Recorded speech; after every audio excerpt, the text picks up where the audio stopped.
Welcome to the Margin Business Digital Entrepreneur Podcast. In today's episode, we got a very special guest, very well known in the call center world, corporate call center world, I would say, because every company, big company, actually needs a call center at some point. So Richard Blank is the CEO of the Costa Rica's call center, a division of Cheyenne Consultants, a company incorporated in Costa Rica. So when Richard was 27 years old, he relocated to Costa Rica, where he started training employees for one of the large call centers in San Jose.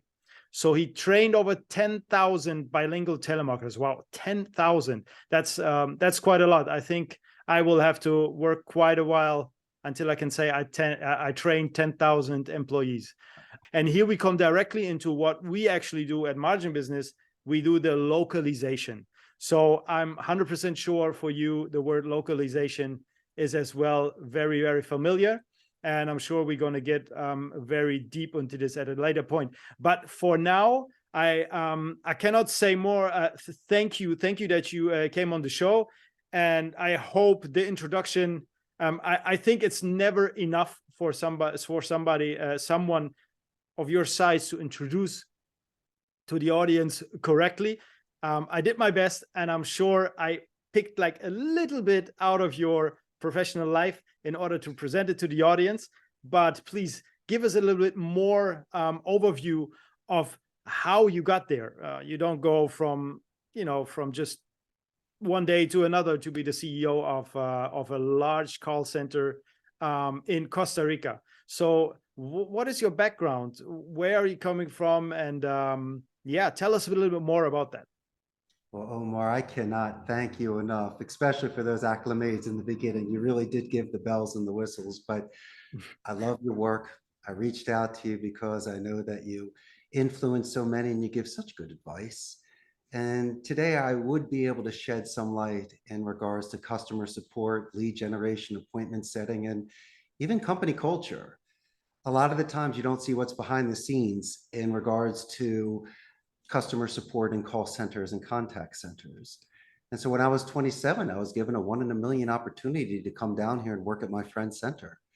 And I fell in love with it. I saw the art of speech, especially for bilingual agents, that really got engaged in the conversation, had expanded vocabulary, really found the stimulation in regards to that such intense concentration to not only translate, but move conversations along. So I gravitated towards that. Now, Omar, in any vertical, the most important thing is to extend dignity to the people that work with you and to have empathy as a boss, because I don't look for people to quit or to burn out. I'm always looking to promote those as well. People with vigor that can show up to work on time, pen at the ready. Always have a suggestion. And so me being a guest in this country, and I've read your bio as well, you've traveled the world, you know about being a guest in other countries. And the most important thing is to keep an open mind and understand traditions and values, and especially learning the language. And if you do that, I guarantee a very positive experience and a very strong reinforcement. And it becomes addicting. All you want to do is now travel to different places and meet new people.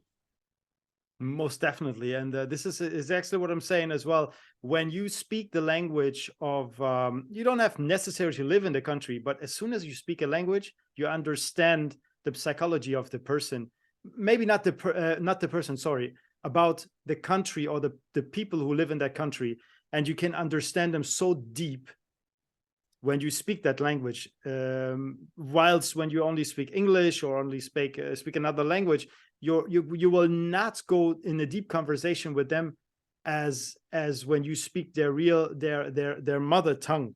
So, and this is where we go as well in the side of the e-commerce and everything, because before it was not that deep, but now because it's so sophisticated, there's so many competitors, you have to go so deep, and this is where you need not only to understand your customer's language, you need simply to understand your customer.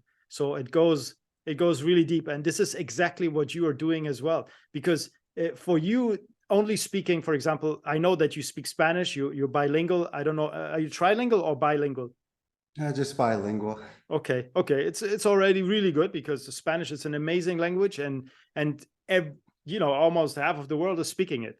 So when you speak to your customer, to your Spanish customer, obviously there is, I don't know how many different Spanish-speaking countries on the in the southern hemisphere, and we have Spain, we have some parts of Africa speaking still some kind of Spanish, and everyone has a different culture. So when you have the people on the phone, can you explain a little bit to us about this process? How do you brief your team for such a localization process? You speak with Guatemala, you speak with Mexico, you speak with Paraguay, you speak with Uruguay, and everyone has a different culture. So how do you train your staff for this?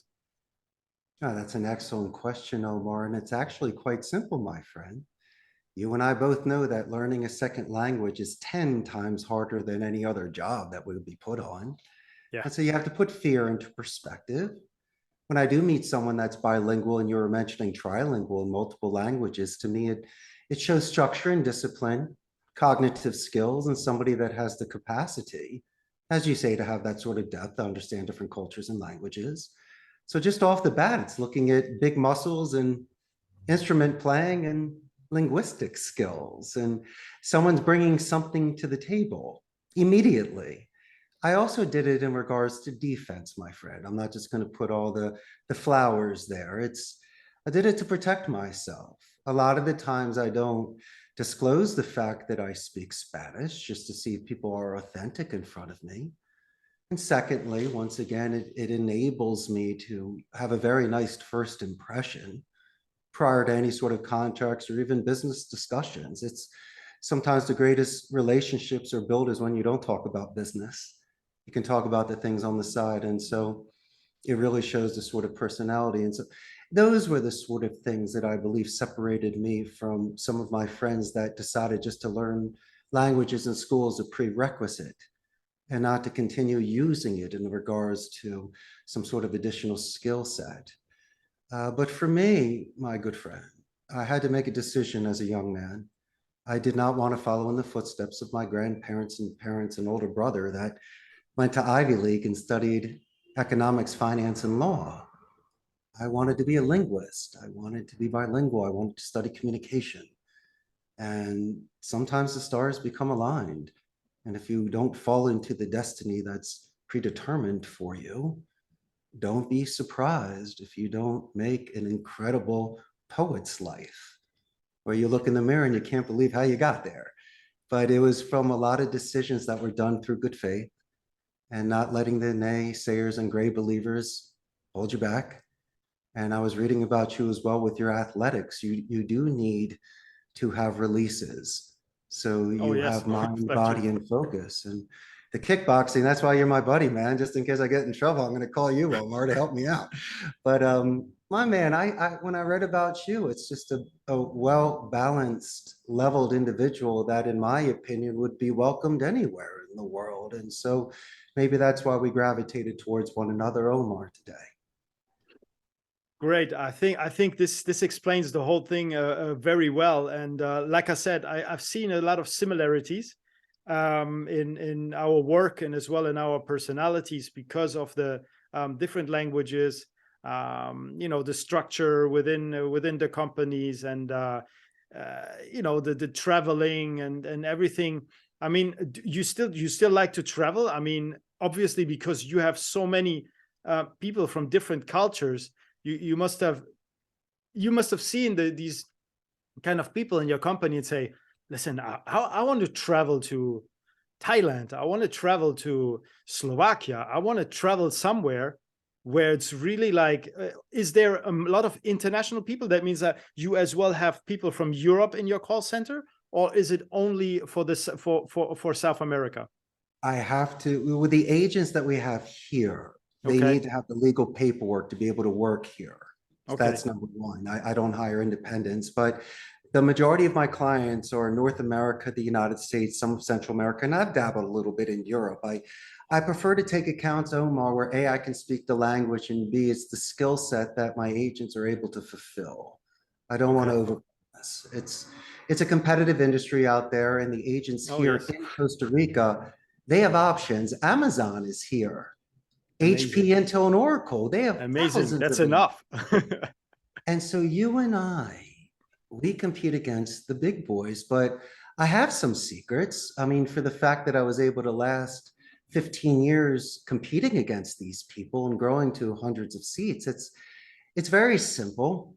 There's a lot of people that are looking for a smaller company or call center. I myself around 150, where they can make a name for themselves. It allows me to delegate and give additional responsibilities and knowing an owner of a company. So there are some people that like to hide amongst thousands, and then there's others that have the vigor and have the desire to grow. And to me, it's being a mentor. It's being a knight to a squire. I've had many people assist me along the way, Omar. So what you and I are doing, my brother, is just we're paying it forward. That's all we're doing. We're giving that information down so we can raise others to become leaders. And I would much prefer to hire somebody with zero call center experience so I could mold them and they don't have bad habits, compared to a hotshot that could be a superstar, but also could be a cancer. It can ruin the flow of a floor. And so it's a very, very delicate sort of synergy that we're looking for here. That's why we're very selective of the clients and especially the agents that come work at the center. I mean, to put all of this together, wow. It's you talk about 150 employees you have in a call center. That means the human touch needs to be there all the time. So then you need to think about the big calls, the big companies, which need the support. Mm-hmm. So when we have Amazon, when we have HP, when we have all these big boys, they need a lot, they demand a lot. So I guess you have 24-hour service, correct? We do, not at my center. Okay, we don't, because that's a very good question. When you do the graveyard shift, it's a limited labor pool. Plus, there's different hours that they can work in a different pay scale. Plus, I think they're phenomenal, but they kind of reminded me of the goth kids that smoke cigarettes behind the gym at lunch. You know, it's a very, very different crew that works at night and sleeps during the day. Yes, I know. They have very white skin, you know, and get a lot of sun. Yes. But it's okay. The thing is, though, when you are at such large companies, there is that job stability and there is a company culture, but there is a certain point where it gets too large. If a party's too big, you're not going to meet everybody the whole night. You can't take a picture with everyone. Yes. And so I believe in nesting. I believe in happy home. My man, I walk the roads. I know everybody's name. And what you see behind me is a 61 Rockola Regis and a candy machine. I have a I love it, you know. I love both of them already, you know. It's Omar, I play Pac-Man with the agents. I play pinball with them. We have recess here at the center, and I believe that games and playing is a wonderful way to build that sort of rapport between the agents so they don't quit if their best friend is working there. Or somebody's having a tough day, you give them a timeout on the machine and they can, I guess, decompress a little bit, man. These aren't robots and you don't want to break them. And we've sat in those cubicles, Omar. We've made those phone calls. We know what it's like. So as I mentioned earlier about extending that sort of empathy, especially if they're having situations outside of the office which may affect their work performance. It's just a very natural way to be able to have that sort of real bond with the people that work with you.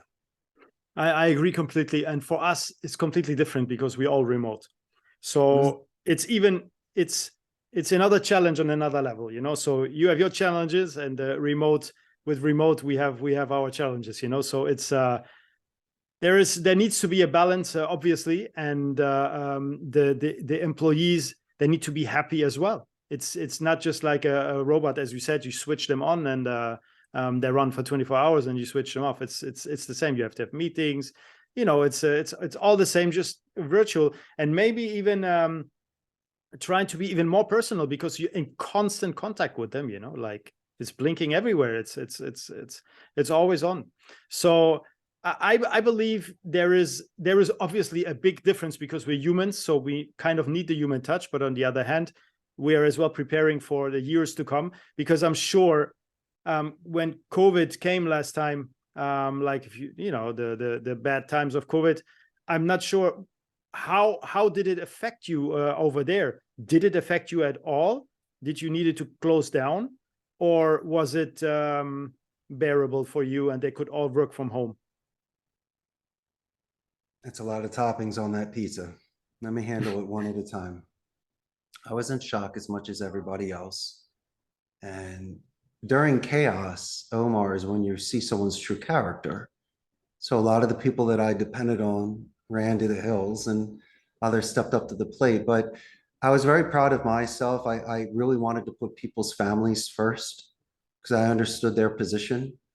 And thankfully, that my industry was capable enough to adjust virtually because there were so many mom and pop pizza parlors that couldn't stay open or stores that required on site. And so Sure. having that luxury, that gift, that lifeline, you name 5 other words that allowed my business to continue that way was a 1 in a million. So I was very humble there. And so people went home and we had to make sure that they had the redundancy, the internet, and that the electricity wouldn't drop too much. And we gave them the computer, so at least they had the tech specs so legally they could work at home. They all live a half an hour from the office, so if something happened, they could be on a turnkey station. But if I may be forthright with you and your audience, Omar, that was taken away from me. I run a call center and I have specialists here, supervisors, IT, accountants, attorneys, HR, you name it. Sure. But what about me?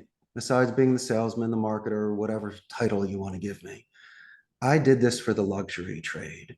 I did this so I could do live classes.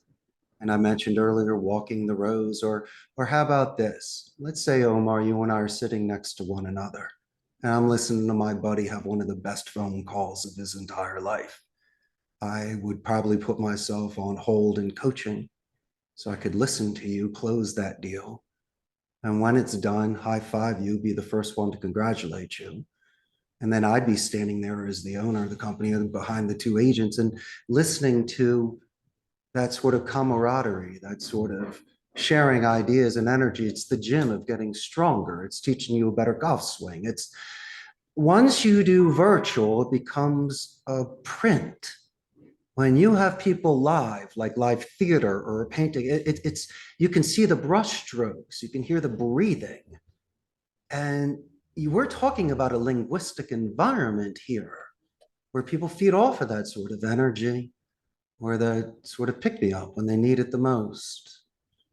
And so not saying that we're not capable of doing this job, and sure, it's going to become more virtual in time. But when you look back at the old days of like the arcades in the 80s, they don't really exist anymore. There was a certain sort of time where that was the place to be. And there was a golden age of call centers, even before people's cell phones, when people really were experts and artists of speech. And when I came down here in August of 2000, it was right before those phones started coming in. So maybe, my friend, I got to see the end of that era. That's all. I think we both will see another, God willing, another era coming in. Maybe not very fast, but I think we will still see it. But it will come at some point, you know. But going back, what you just mentioned, the 2000s, you arrive in Costa Rica. We are working at a call center. You know, because we're running this entrepreneur podcast and trying to give the thought process of the leaders we interview here in this time frame, because this is the crucial time for you. Obviously, you come from somewhere, you go, you work somewhere, and then suddenly you don't wake up overnight and say, I want to open a call center as well. And how did it start? Like with one employee, or how was the little process? Because this is where the thought process as well of yourself. How did you identify that, okay, I want to be the leader, I want to have 150 employees? Was it already for you in your head before, or did you slide into it? but I don't believe actually. If I ever meet somebody under the age of 16 years old that wants to be a CEO of a call center, I want to shake their hand. It's nobody's dream when they're a child. You fall into this. And my friend fortunately gave me an opportunity to come down to teach English, but I learned it not from the C level. See, if anything of nothing, the people really need to not get their hands dirty, but they need to walk in the shoes. And so by sitting in the rows and seeing retention, customer support, affiliate management for search engine optimization, human resources, training, you name it, even learning the labor laws. You were mentioning before about learning different cultures and vocabulary. I couldn't drink enough of it. I was in the deep end of this pool and it was just left and right. There's something more to learn. But here's the skinny dinny. There's sometimes when you have these chills or this sixth sense, some sort of metaphysics that runs through your body. And I knew that time was ticking. I was in my late 20s. But I also knew this, Omar, if you can get past your parents' guilt, you can live anywhere in the world. So there was some sort of destiny that put me there. And I wanted to give it a shot. But being at that center for 4 years, I learned it enough to where I know I can do the nuts and the bolts, but I don't have this sort of ability to do everything. And this gentleman had an accounting department. He had HR, he had attorneys. So why can't I? I mean, it's like the Justice League. I needed other superheroes with special skills to work with me. And so this is what I did. A lot of entrepreneurs will overextend themselves. My grandmother told me, if I can't pay for it in cash, you just don't do it. So this is what I did. I was renting a turnkey station at a blended call center. It's almost like a glorified internet cafe. I had an office, but it really wasn't private. And there was just an open floor and I'm renting a station per month, a couple $100 turnkey. It's where you start. And, a couple months in, I launched my website October 4th of 2007, landed the first account February 6th, 2008, 1 seat, 1 week, regardless of the size, it began. A couple months later, I'm at a half a dozen seats. The next month I landed a whale and I went to like 7 seats to 60 seats. And then after a period of time paying a la carte per seat, it didn't make sense. And so I was looking around to see where I could rent out and what sort of used computers and furniture that I could get for pennies on the dollar. And there's enough IT people out there that helped me ramp up a server room. And so, after a couple of years, I built out a 150 seat center that I was renting. I was there for 6 years. And then when I saved enough money, and you're seeing behind me, I built out a 300 seat center that I own. And it's slow and steady. The tortoise more than the hare. There are no shortcuts. You might get lucky with large clients, but I was very conservative with my money because of this sort of responsibility that I had for the job stability and paying the lights and paying the benefits. You don't want to be footloose and fancy free. I mean, you need to enjoy yourself, but there is some sort of maturity and impulse control that is along with being a CEO. It's not all about you. You are feeding families. And from time to time, I have the pleasure of meeting spouses and parents and grandparents. And it's my pleasure to let them know how amazing Omar is. You're going to have to only pull me away from your parents, just to let them know how great you are. And that's the sort of gift that keeps on giving, knowing once again, I'm doing my contributions. And so for your audience, if you have 1 seat, if you have 1 account, that spark can grow into an inferno. And money and jewels, they'll lose its luster the moment, and money's great and everything, but the moment you lose the passion, the fidelity for what you're doing, then what are you doing it for? I have my scars, and there's ups and downs of the call center industry. It is a grind.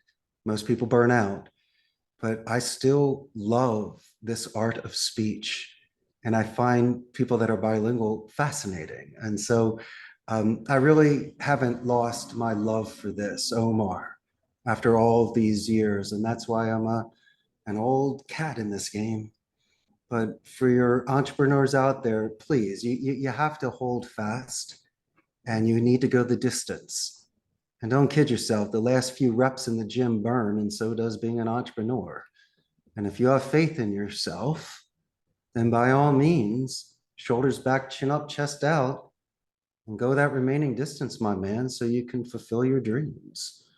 That's my only advice being 50 years old, Omar, because I'm very happy that I made certain decisions in my younger years, because if I didn't, I don't know how I'd be able to respect being in a box, having a job that I could earn a living, but just knowing I wasn't being true to myself. I think that's one of the greatest gifts somebody can give to them, to oneself. Oh, this is, you said it very, very well. And it's as well something I wanted to ask you, actually, Yeah, man. to give an advice. But the advice you gave it already. So Look what you're bringing out of me, Omar. no, it's all good. It's if you're next to me, I would have given you a hug. It's all good. I'm really happy that that we could speak about this. And you know, it goes on and on, because, you know, as you already said, linguistically, languages in general, foreign languages, fall into something which really is coming from the heart, you know, because it's passion, it's something you live for. And you know, like our business as well, we are based on that. We are based on traveling, we are based on linguistic, we are based on different languages, we are based on the human touch. So it's super important. Everything what you just said makes a lot of sense. And I'm trying as well to explain this to the audience all the time, that it's not just about making money. It's obviously you need money, and money is a great tool, don't get me wrong, you know, but you need to have something you help people with, or you are passionate about, and then everything will be good. That's exactly what I pulled out, what you just said. It's easier said than done, though. I know, but still, you know, we're always emphasizing. I believe in momentum. I think there's certain signs that you're doing things the right way. Exactly. And a lot of the times you need to do it alone, because you may be a dreamer and some of your friends might not understand where you're going. They'll support you, but you might be on that vision quest by yourself, Omar. I know. And this is the thing for most of the entrepreneurs. They are lone wolves, and they will build their entourage later on. But for the beginning, they are definitely lone wolves and need to go and fight their way through. I wanted as well to ask, where can anybody contact you? Because you know our audience, we have a lot of CEOs, we have a lot of Amazon e-commerce sellers, Shopify sellers, agency owners, and maybe there is a need at some point that they need your call center to help them. So it would be great if they can reach out to you and speak to you, have it just a talk with you. Anytime, especially if they say they're friends of Omar, then they're definitely a friend of mine. But my suggestion is to buy a first-class plane ticket and come visit me here in Costa Rica, especially when it gets really cold back home. We have a very large Facebook fan page of about 106,000 individuals. 106,000. Wow. Once this goes live, Omar, look at all the new fans you're going to have. And just real quick, it will give your audience a pulse of the business process outsourcing in Central America. Now, for your audience, we are north of Panama, south of Nicaragua. We're the only democratic society in Central America. There's no standing army, so all the money got put back into education, and 95% literacy rate. As I mentioned, Amazon, HP, Intel, and Oracle are here, and with our infrastructure and labor pool, we pack a punch. And Costa Rica is known for medical tourism and especially ecotourism. So it really is a Central America paradise. And Omar, I can't thank you enough. I really enjoyed myself today and sharing ideas. And obviously, you got some really good stuff out of me. I feel very comfortable with you. It's like speaking to a best friend. And this is the sort of conversation that gentlemen have, let's say, when they're having lunch. We're not hardcore business cracking codes. It's really about guys decompressing and just talking about how beautiful life is. Exactly. And with this, we close this. And I cannot thank you enough, Richard, for your wisdom today, for your insight in the industry, and as well personally And I'm sure we can take a lot of value away from this. Thank you so much. Thank you, Omar.